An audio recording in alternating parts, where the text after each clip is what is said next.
It's what many consider Hayao Miyazaki's grandest masterpiece, Princess Mononoke. This was one of the first major releases in America of Miyazaki's work. Originally under Miramax and getting one of a cast to redub it, Mononoke was the highest grossing film in Japan until Titanic came along. And that's how they marketed it for a while. What is in this film that got so much of the Japanese culture coming back to it? Going in, I was pretty hyped up. And after it was done, I definitely liked it a lot. Maybe not to the level everyone else liked it, but yeah, alright, let's just jump right in. The prince of a village named Ashitaka tries to stop a demon from attacking it. After his arm gets touched by the demon, he finds out that he's doomed to die because of it. At what pace will it consume him and how much of its strength will it take? That all depends on how much he can tame the part of the demon that's forever gonna be inside him.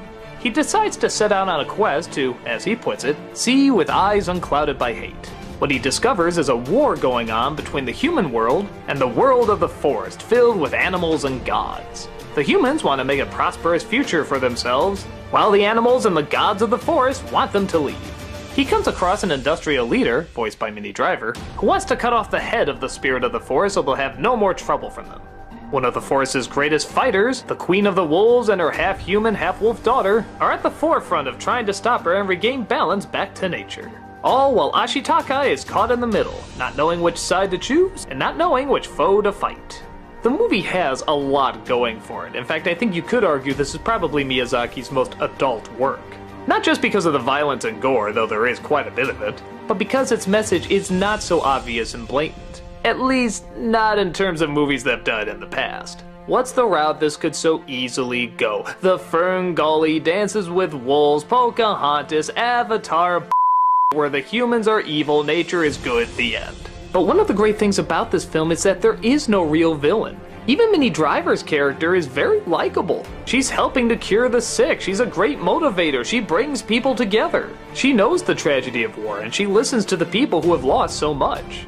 There's also other side characters that could so easily just be seen as villains, but they put it very straightforward that there are no real bad guys in this world, there's just people trying to get what they can. Trying to survive, trying to be comfortable, trying to be prosperous. It's a very human as well as animalistic trait. And that's part of what makes it so clever. It's showing that the humans and the animals are very much alike, but not in the same way that, oh, we shouldn't fight them because we're so similar, but in the way that this is the reason why we're fighting, because we are too similar and we both want the same thing. Lots of land and lots of means to survive a very long time. It's funny because when I reviewed Nausicaa, a lot of people were comparing it to this movie, like which one did it better, which one was stronger, and a lot of people seem to lean towards this one. In a sense, I kind of agree. I think this movie has much better characters. I think its message is a little bit more direct, but it's also a little smarter. It ties in much more to what's happening nowadays and will probably happen in the future.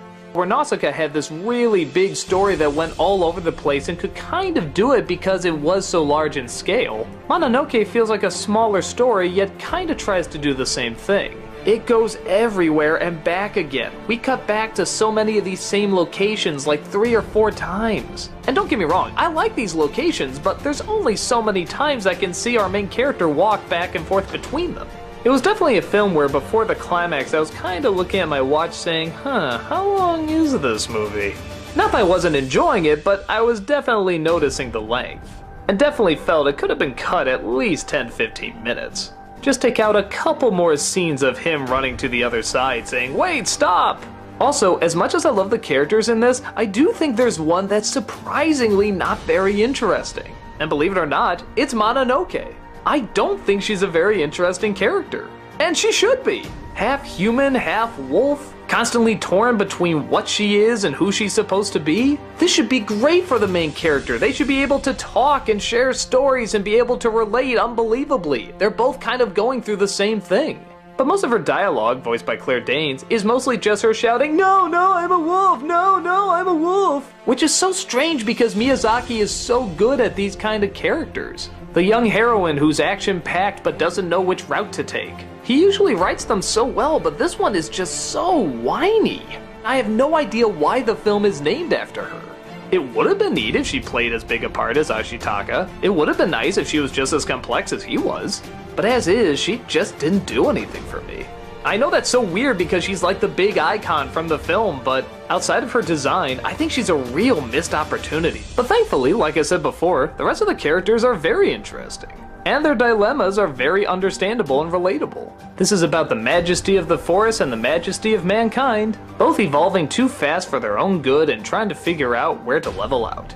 I do really like this film, and there's even elements of it I absolutely love. I think if it was just a bit shorter, a little less complicated, and the Mononoke character was made more interesting, it could have been something phenomenal. At least from my standpoint. I know to a lot of people this is phenomenal, and I can totally see why. The voice acting, the imagination, the writing, it's a strong piece. I guess I just don't quite see it as the masterpiece that everybody else builds it up to be. I do have issues with it that hold me back from absolutely adoring it, but the stuff that's good is just too good to overlook.